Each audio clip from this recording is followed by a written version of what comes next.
Hi there, I'm Ruben Cornell and welcome to the Samplecast. This is episode 8. I want to give a big shout out this week to everybody who's followed us and tweeted about the show and spoken to me on Facebook as well, especially this week as the tweets and Facebook messages have been coming in thick and fast and people have really been supporting the show. We're 2 months into the show now and really the word seems to be getting out there and everybody's watching, so thank you if you've helped me out with that. Also want to give a quick mention to the podcast. There's a podcast specific section of the show this week, as well as all the usual extended tracks and things like that. It's a composer interview for the guys behind Hybrid Fluids Volume 1, so check that out on iTunes and all the usual podcasting platforms. So without further ado, let's get into the show.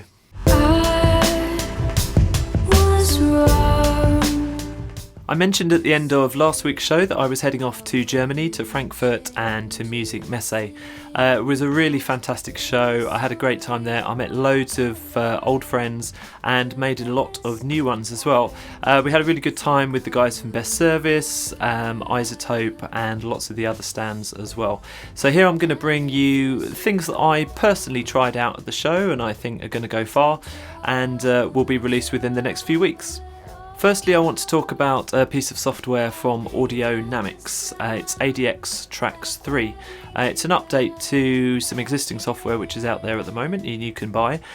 Basically, it's isolation software for separating vocals from backing tracks. And this is really useful for DJs, anyone who does mashups or anyone who wants to get instrumentals from full tracks. Using automated algorithms and spectral editing, you can rip vocals out of existing tracks. And version 3 is going to be released quite soon as far as I'm aware. The guys at the stand were really helpful. I had some hands-on practice with the software and it was super easy. I have to say I was really surprised how effective this kind of separation worked. So have a look at that at Audionamix website. The guys at Best Service had a couple of things for me to try. The first was Eduardo Tarilonte's KWAYA or KWAYA, not sure, but it's African Voices for Contact, and that comprises of 6 singers which can be used together in an ensemble or you can separate them out. There's 4 male singers and 2 female, and the voices come from Uganda and they sound completely authentic. I was really blown away with the sound of this library, but also the interface. You'll see it when I perhaps review it or put it in a roundup in the next few weeks. The interface is really cool. There's a phrase builder system here with long and short syllables and true legato for vowels as well. In addition to the sung phrases, there's additional soundscapes and also vocal effects, including some very typical African songs and poems, things like that as well. It should be released in May 2016 via Best Service, so I can't wait to show you more information about that as and when. I also got to have a look at Trinity drums from Sonuscore. You might not be familiar with the name Sonuscore, but they produced action strings and emotive strings which are available from Native Instruments. So this is their next product and it's cinematic and modern drums. And this covers everything from electro beats to pounding percussion for cinema trailers. It's created in part by the guys that do those boom libraries. I know they're quite popular with people that do trailer scoring. I popped over to the Softube stand. They program plugins which are licensed to many different companies, and they were showing off their Modular Synth plugin, which I had a little play with. It's pretty fun. It's got 6 different DERPFA modules and 20 utility modules which you can chain together in a typical kind of analog synth style. And they're going to release add-ons at later dates as well, and this should be out for purchase in May of 2016. Should be $99 I've heard for the basic version, but there will be extensions, as I say, as the months go by.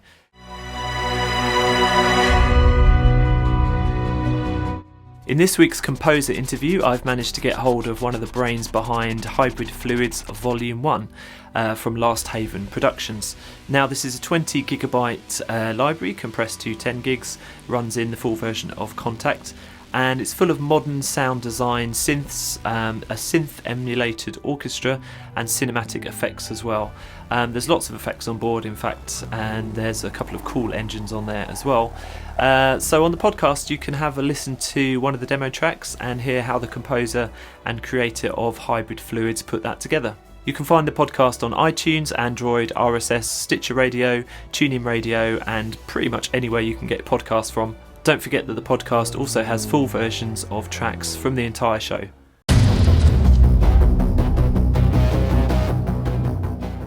This week our big review is Cyborg by Big Fish Audio. It runs in at $200, but at the moment it has a small intro discount of $50. That should be running for the next few days after the airing of the show. Just check the description below and see if that applies. The library is 8.4 gigabytes and it runs in the full version of Contact, but also the Contact player as well, so don't panic if you haven't got the full version, you can run that in the player. The concept behind the library is that it's an organic, live and synthesized hybrid scoring module for Contact, and it's full of those kind of hybrid cinematic effects that you'll be well used to from trailer scores and underscoring for modern cinema. So I want to get a couple of things out of the way. First off, as you probably know, I'm not a big fan of massive Contact interfaces with few controls on there, and Cyborg is guilty of that. On the interface you've got EQ controls, there's delay, distortion, lo-fi, limiter, and a reverb with 10 different presets. There's also ADSR controls and a filter as well, which can be assigned to a few different shapes. So I have to get it off my chest. The interface is a nice design, but it's just too big. The controls could do with numbers as well, showing the amounts and percentages that they're representing.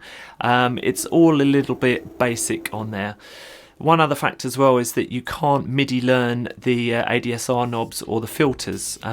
Personally, I like to have a low or high pass filter assigned to the mod wheel. You can't do that from within the interface. You could probably go into the edit panel and adjust it, but not everybody knows how to do that, so that would be really useful. You've got 5 categories of sounds within this library. There's drones and atmospheres, drums and percussion, guitars and basses, keyboards and miscellaneous instruments, and finally cinematic effects. The categorization is broad, it could be better. For example, the tempo sync loops and one-shot percussion hits and kits should, in my opinion, be separate categories because it's not really clear from the names exactly what's what. Some loop patches aren't even named as loop patches. For example, here you've got action trailer drums. That could be a one-shot or it's a loop. It's a loop, but I wouldn't have known it from the name, so that could be a little bit better. Let's talk about the mapping of the instruments across the keyboard. It's not complicated to use. There's a green key range that you can play within, but the mapping is a little bit all over the place. Some of the instruments are high, some are low. For example, the patches which only use one sample, so here we're playing a patch called Mr. Robot ARP. There's no reason at all for that arbitrary range. You could play it further up the keyboard and further down the keyboard. The sample's just being stretched to tempo and to key across the keyboard, so it might as well be stretched across the whole keyboard. I don't really know why they've limited that. They could have indicated with different colour keys perhaps what would be the ideal range and what would be an extended range, but that would have been good. You can go into the edit panel and tweak that. Of course you can extend the mapping ranges, but there shouldn't really be any need to do that. I want to talk about the ADSR controls as well. They're handy.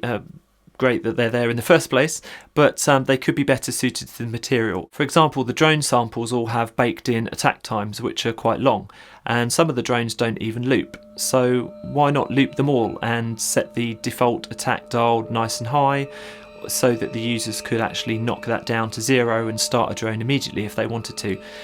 There could be a little bit more flexibility in those controls. A quick mention for the manual, it's only 3 pages long, it has really basic information about the library. You better hope that you've used a Contact player library before, because otherwise you might get a bit lost with this product if you're new to Contact or new to this kind of cinematic sound module. So far it sounds like I'm really down on this library. Everything I've suggested, they're not deal breakers, but they're all improvements that could be made. I'd really love to see a version 2 of Cyborg with some of those suggestions put into there. But now that critique's out the way, let's talk about the sounds. The sounds are useful. If you don't have a cinematic effects library already, then this is going to be a great starting point. And the effects that are on the interface, they're really handy for shaping the sound, and they work pretty easily, to be honest. There's lots of multis in there that are really great too, including the atmospheres and the keys especially. I particularly like those. So I don't want you to get the wrong idea about this library. It's a very usable library and the sounds are mostly good. It's also at a good price point, but the trouble is it's hard to recommend it over similar cinematic libraries, of which there are really hundreds out there. However, I think if you manage to pick up Cyborg for the intro discount, or perhaps a sale price further down the line, and are comfortable enough with the contact interface that you can tweak the sounds yourselves to make them work for you, then it's a good library to have in your arsenal and you should be happy with the content.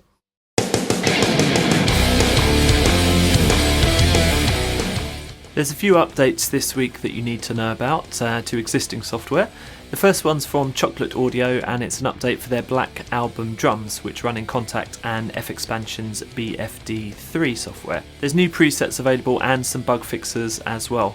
And the drums there are the exact same kit, not just the same style of kit, the exact kit played on Metallica's Black Album. If you've not picked up the drums already, Chocolate Audio are doing a great incentive.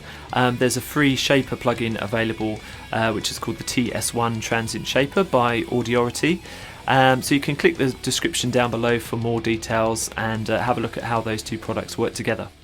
The next update is an expansion pack for Output's Exhale software, and this is called Ambient Vocals. It runs in at $35. If you've already got Exhale, you'll know how great this is. It's a kind of twisted vocal library that processes vocal sounds in very interesting ways. There's 100 new presets available in this Ambient Vocal pack, so have a look in the description for the link.